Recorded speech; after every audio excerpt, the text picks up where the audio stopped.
Père et du Fils et du Saint-Esprit, ainsi soit-il. Bien chers fidèles, nous voici arrivés au mercredi de la Passion.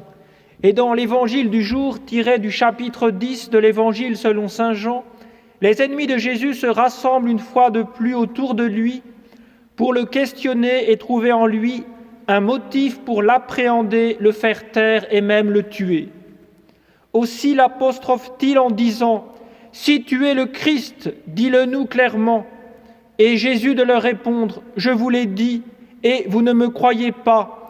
Les œuvres que je fais au nom de mon Père rendent témoignage de moi, mais vous ne croyez pas. Comment dites-vous à celui que le Père a sanctifié et envoyé dans le monde, tu blasphèmes, parce que j'ai dit je suis le Fils de Dieu, moi et le Père, nous sommes un. » Jésus vient donc une nouvelle fois de proclamer sa divinité, puisqu'il ne fait qu'un avec le Père, dont vous dites qu'il est votre Dieu. Mais leurs oreilles et leurs cœurs sont fermés à la vérité, malgré les nombreux miracles et prophéties que Jésus a déjà accomplis.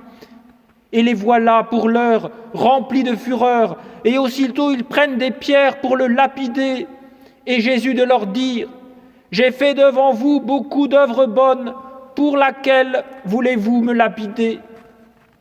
Pour nous n'aurions certes pas lapidé Jésus, et nous proclamons à plein poumon les dimanches et fêtes dans le credo « Je crois en un seul Dieu et en un seul Seigneur Jésus-Christ, le Fils unique de Dieu, né du Père avant tous les siècles, Dieu de Dieu, lumière de lumière, vrai Dieu de vrai Dieu, engendré, non pas créé, consubstantiel au Père et par qui tout a été fait. Il reviendra dans la gloire pour juger les vivants et les morts, et son règne n'aura pas de fin. Et j'attends la résurrection des morts et la vie du monde à venir. » Certes, c'est bien de le proclamer haut et fort, mais y croyons-nous vraiment, avec toutes les conséquences que cela entraîne dans notre vie et la façon de voir les événements qui se succèdent, tant dans les vies individuelles que dans l'histoire du monde.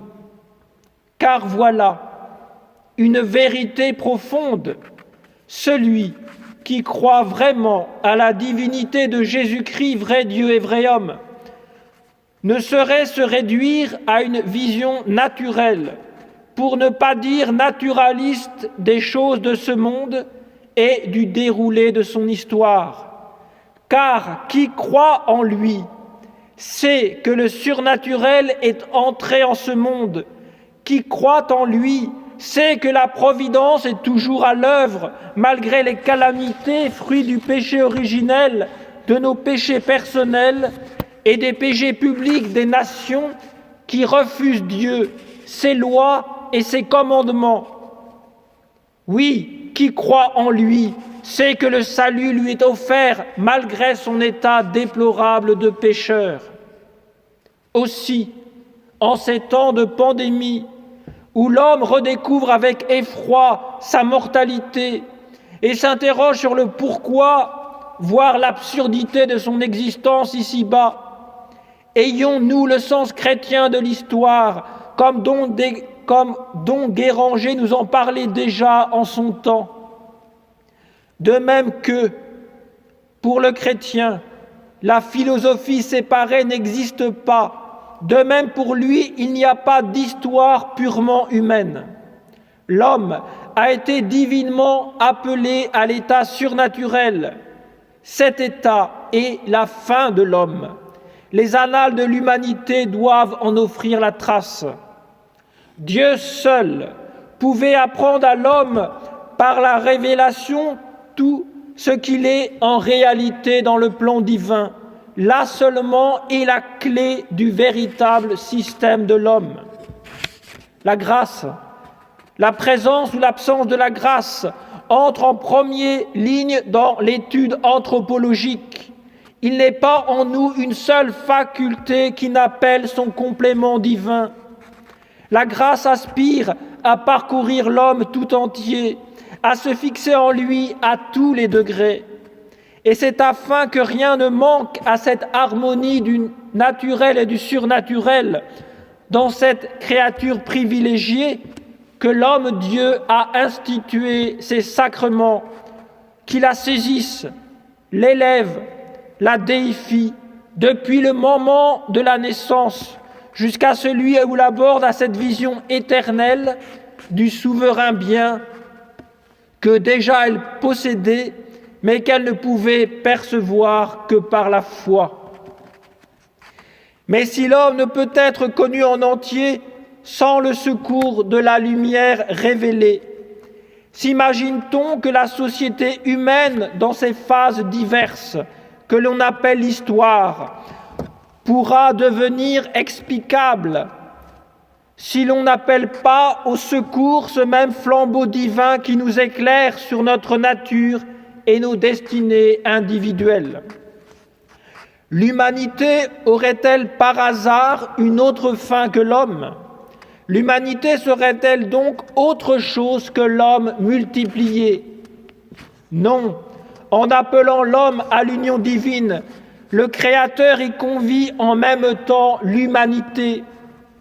Nous le verrons bien au dernier jour, lorsque de tous ces millions d'individus glorifiés se formera à la droite du souverain juge ce peuple immense dont il sera impossible, nous dit saint Jean, de faire le dénombrement.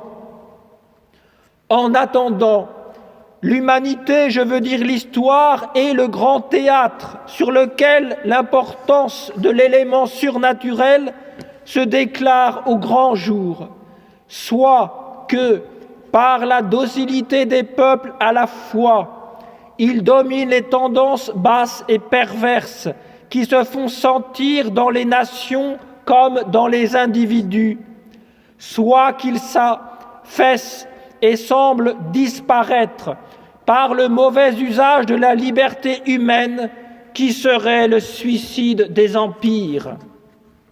L'histoire doit donc être chrétienne si elle veut être vraie, car le christianisme est la vérité complète et tout système historique qui fait abstraction de l'ordre surnaturel dans l'exposé et l'appréciation des faits est un système faux qui n'explique rien. Alors, courage, bien chers fidèles, choisissons Dieu en toutes choses et demandons-lui sa grâce pour y parvenir. Aimons notre prochain comme nous-mêmes et gardons les lois et commandements de Dieu qui procurent la vraie vie pour tous, car il est le Seigneur notre Dieu et c'est ce qui est bon pour nous, comme la lecture d'aujourd'hui tirée du livre du Lévitique nous le déclare. Seigneur Jésus-Christ, en ces temps d'incertitude et de pandémie, que je craigne surtout de ne plus être uni à vous par le virus volontaire du péché. Seigneur Jésus-Christ, bon pasteur de nos âmes, j'ai confiance que vous me donnerez les grâces et les secours nécessaires afin de retrouver ou de garder l'union d'amour avec vous et de parvenir à ma destinée éternelle dans votre bercail céleste. Seigneur Jésus-Christ, en ces temps d'incertitude et de pandémie, je renouvelle mon abandon à votre providence, car comme l'écrivit Madame Élisabeth de France, sœur du roi Louis XVI, que m'arrivera-t-il aujourd'hui, ô mon Dieu, je l'ignore. Tout ce que je sais, c'est qu'il ne m'arrivera rien que vous ne l'ayez prévu de toute éternité. Cela me suffit, ô mon Dieu, pour être tranquille. J'adore vos desseins éternels, je m'y soumets de tout mon cœur, je veux tout, j'accepte tout. Je vous fais un sacrifice de tout. J'unis ce sacrifice à celui de votre cher Fils, mon Sauveur, vous demandant par son sacré cœur et par ses mérites infinis, la patience dans mes maux et la parfaite soumission qui vous est due pour tout ce que vous voudrez et permettrez. Seigneur Jésus-Christ, en ces temps d'incertitude et de pandémie, j'accepte ainsi le genre de mort qu'il vous plaira de m'envoyer en rémission des peines dues à mes nombreux péchés, et qu'enfin, ouvrant leurs yeux et faisant pénitence, les nations se consacrent à vous et vous proclament Fils de Dieu, Seigneur et Maître de toutes choses. Au nom du Père et du Fils et du Saint-Esprit, ainsi soit-il.